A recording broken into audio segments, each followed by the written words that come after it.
오직 주만이. 하나님의 놀라운 계획에 의해 고통과 절망 속에서 삶이 변화된 크리스찬들의 감동 스토리. 그릇 되게 하소서.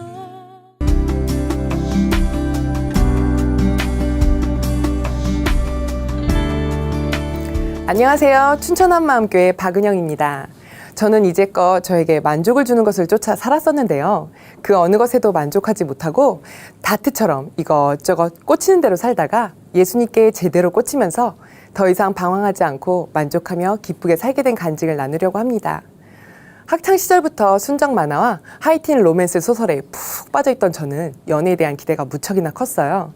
그런데 대학생 때 첫 연애에 실패하면서 괴로운 마음에 컴퓨터 게임에 꽂히게 되었어요. 게임에 꽂혀 열심히 게임을 즐기다가 거기서 한 남자친구를 알게 되었는데요. 그는 연예인 닮은 잘생긴 얼굴에 키도 크고 게임도 잘하고 그래서 접근하는 여자들도 많았는데 저를 볼 때마다 여자를 소개시켜달라고 했어요. 막상 여자들이랑 있을 때 보면 가까이 하지도 않으면서 말이죠. 그래서 왜 그런지 물었더니 자기는 결혼할 여자 한 사람만 사귈 거라고 하면서 자기 친구들 소개시켜주려고 한다는 거예요. 그 이야기를 듣고 그 한 사람이 나였으면 좋겠다 생각했어요. 그런데 정말 제 소원이 이루어졌습니다. 꿈꾸던 연애를 하게 되어서 처음에는 정말 행복했는데 만나보니 무뚝뚝하고 남자다운 그는 제 기대만큼 표현을 해주지 않았어요. 저는 제가 더 많이 좋아하는 것 같아서 늘 불만이었죠. 게다가 당시 제 외모를 꾸밀 줄 몰라서 좀 촌스러웠는데요. 그래서 한 번은 이런 일도 있었어요. 함께 밥을 먹으러 식당에 갔는데 옆 테이블에 있는 꼬마가 저희를 보고 자기 엄마한테 이러더라고요. 남자가 아깝다. 정말 짜증났습니다. 왜 그런 말 있잖아요. 여자는 자기가 사랑하는 사람보다 자기를 더 사랑해주는 사람을 만나야 행복하다고. 그 말처럼 이 친구는 왠지 제 짝이 아닌 것 같았어요. 결국 그와 헤어지게 되었습니다. 화장품 매니저로 있는 친구를 만나면서부터는 제 외모를 가꾸는데 꽂히기 시작했어요. 친구를 만나러 백화점에 갔다가 화장품도 사고 메이크업도 받게 되었어요. 평소랑 다른 제 눈이 너무 예뻐 보이면서 자신감도 생기고 그래서 그 브랜드 홈페이지에 가서 열심히 후기를 올렸는데요. 우수 후기에 뽑혀 공짜로 화장품도 주더라고요. 그 재미에 더 화장품을 사고 더 열심히 후기를 올리다가 한 브랜드뿐만 아니라 국내외 각종 브랜드를 섭렵하면서 화장품 매니아가 되었어요. 연애보다 화장품에 대해 알아가는 게 더 재미있더라고요. 점점 화장품에 대한 지식이 늘면서 친구들에게 화장품 구매와 메이크업 상담까지 하게 되었어요. 그런데 식을 줄 모르던 화장품에 대한 관심도 정점을 딱 찍자 슬슬 재미가 없어지더라고요. 그러던 차에 친한 친구가 자기가 들고 있던 명품백을 들어보라고 했어요. 그래서 들어봤죠? 그랬더니 눈을 반짝이며 이렇게 말하는 거예요. 야, 너한테 너무 잘 어울린다. 사람이 달라 보여. 사람이 달라 보여? 그 말이 솔깃해져서 벼르고 벼르다 결국 그 백을 사게 되었어요. 그렇게 갖고 싶던 걸 가지면 만족할 줄 알았는데 이건 웬걸요. 백에 어울리는 옷이 없더라고요. 그래서 백에 어울리는 옷을 샀어요. 그랬더니 이번엔 백과 옷에 어울리는 신발이 없는 거예요. 그래서 신발을 샀죠. 처음에는 이렇게 매치할 수 있는 것들을 구입하다가 나중에는 깔맞춤을 위해 다양한 컬러로 쇼핑하다 보니 제가 입고 다니는 컬러풀한 바지를 보고 이렇게 말하는 친구들도 있었어요. 야, 너가 무슨 소녀시대인 줄 알아? 그리고 신발 둘 곳이 없어서 신발장을 주문 제작하면서 세어보니까 대략 100켤레 정도 되더라고요. 신발장을 가득 메운 신발들을 보면 전 너무 뿌듯했어요. 그러다 이번엔 물건을 파는 일에까지 뛰어들게 되었는데요. 도매 시장에서 옷과 액세서리를 떼다 파는 친구를 따라갔다가 블링블링한 액세서리에 눈이 휘둥그레져서 그때부터 저도 친구처럼 액세서리들을 조금씩 사다 팔기 시작했어요. 예쁜 액세서리들을 제 마음대로 사는 게 정말 신나고 재밌었어요. 그런데 장사는 아무나 하는 게 아니더라고요. 제가 착용한 걸 보고 다들 사고 싶어 했는데 다른 사람들한테 안 어울리면 저는 그냥 안 팔았어요. 그때는 몰랐는데 저는 저한테 어울리는 것들만 사왔나 봐요. 결국 감당할 수 없는 재고에 그만두었습니다. 이렇게 제 방은 화장품, 옷, 가방, 액세서리로 넘쳐나서 점점 좁아져만 갔고 점차 제 수입 이상으로 쇼핑을 하게 되었어요. 그런데 문제는 쇼핑으로 인한 카드비 때문에 늘 마이너스였는데 소비를 줄여야겠다라는 생각은 전혀 들지 않고 계속 쇼핑거리들만 눈에 띄었어요. 제 마음과 생각은 온통 쇼핑뿐이었어요. 일을 해도 친구를 만나도 뭘 살지 검색하고 고민하고 쇼핑하고 매달 말에는 카드값을 메꾸느라 카드깡도 하고 산 물건을 다시 팔기도 하고 돈을 여기저기서 빌리기도 했어요. 이렇게 쇼핑에 꽂혀 대책 없이 살다가 쇼핑보다 더 흥미로운 일이 생겼는데요. 그건 저를 더 사랑해주는 남자를 드디어 만나게 된 거예요. 저는 태어나서 이렇게 남자에게 사랑을 받아본 적이 없었어요. 남자에게 사랑받는 기쁨은 그동안 저를 즐겁게 줬던 그 어떤 것보다 가장 행복했어요. 그는 저보다 저에 대해서 더 잘 알았고 제가 생각하지 못하는 부분까지도 섬세하게 챙겨주며 끊임없이 저에게 관심과 사랑을 표현해 주었어요. 세상 말이 딱 맞더라고요. 여자는 역시 나를 더 사랑해주는 남자를 만나야 행복하구나. 그는 영화처럼 멋진 프로포즈를 서프라이즈하게 2번이나 해줬어요. 한 번은 둘만의 로맨틱한 프로포즈, 또 한 번은 2,000명의 관객 공연 후 공개 프로포즈를 해주며 저를 감동시켜줬어요. 저는 이제야 하나님이 제 짝을 만나게 해주셨다고 생각하며 만난 지 몇 달 만에 결혼식을 올리게 되었습니다. 저희 둘 다 음악을 전공했기 때문에 프로들이 준비한 축가는 마치 콘서트를 방불케 했어요.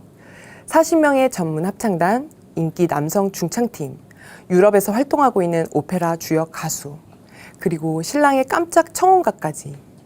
하객들은 감동의 눈물을 흘렸고 맞은편 식당에서 식사를 하시던 분들이 축가를 보러 다시 식장 안으로 들어오실 정도로 반응이 대단했어요. 그날은 제 인생 최고로 행복한 날이었습니다. 그런데 연애할 때처럼 사랑만 받으며 살 줄 알았던 결혼 생활은 그리 오래가지 않았습니다. 저는 평소 털털하고 사교성이 좋아서 어른들께 이쁨 받으며 잘 지냈었기 때문에 시어머니와 갈등이 생기리라고는 꿈에도 생각을 못했어요. 그런데 시댁에 갈 때마다 불편해서 항상 체했고 살림이 서툴고 눈치도 없어서 시어머니의 미움을 받게 되었어요. 그 일로 결혼 준비 때도 싸우지 않았던 신랑과 싸우게 되면서 각방을 쓰기 시작했습니다. 어머님은 시댁에 들어와 살림을 배우라고 저희 신혼집을 중개업소에 내놓으셨는데요. 그때부터 극도로 스트레스를 받기 시작하면서 싸우는 날이 더 잦아졌어요. 이제까지는 힘든 일이 생기면 피하거나 다른 것에 집중하며 괴로움을 잊었는데 결혼이라는 현실은 피할 곳이 없더라고요. 제 편이 아무도 없다는 생각에 집이 마치 무덤처럼 느껴졌어요. 결국 결혼한 지 3개월 만에 그와 헤어져 방을 얻어 나왔습니다.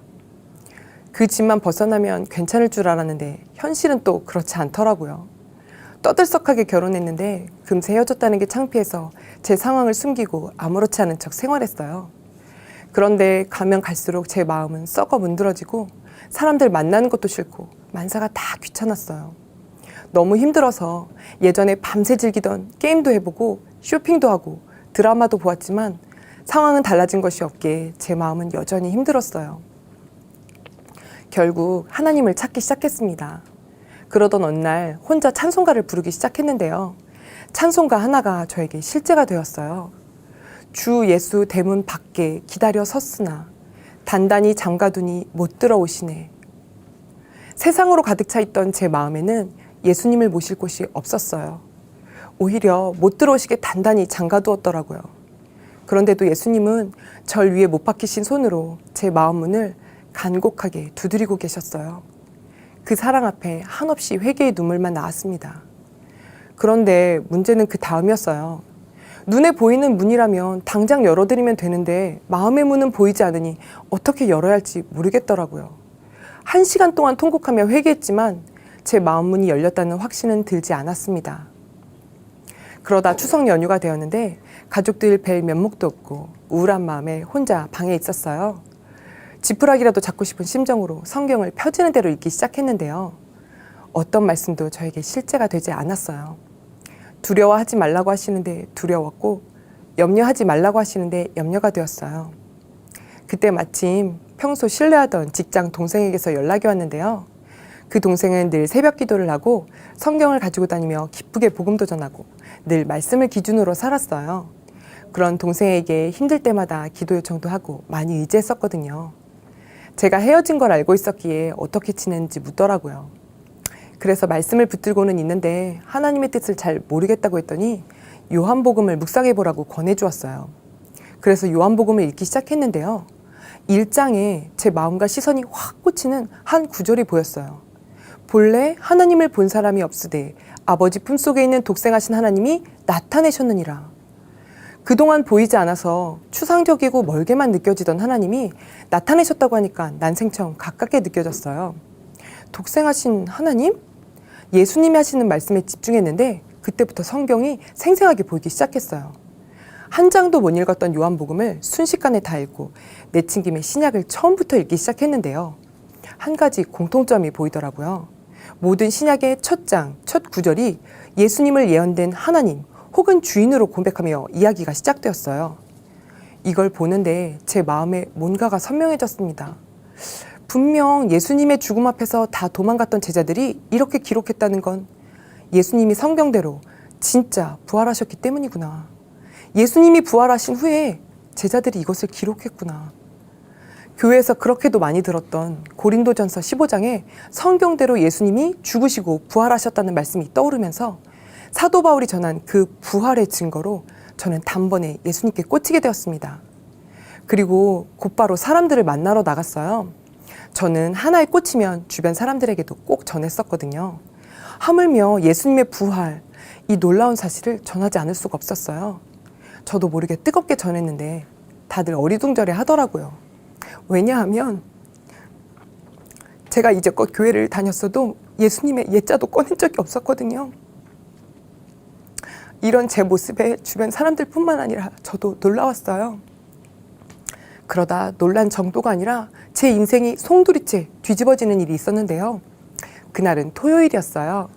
토요 찬양 예배를 드리러 교회에 갔는데 일찍 도착해서 교회 카페에 가게 되었어요. 그곳에서 지체들과 함께 이야기를 나누었는데요.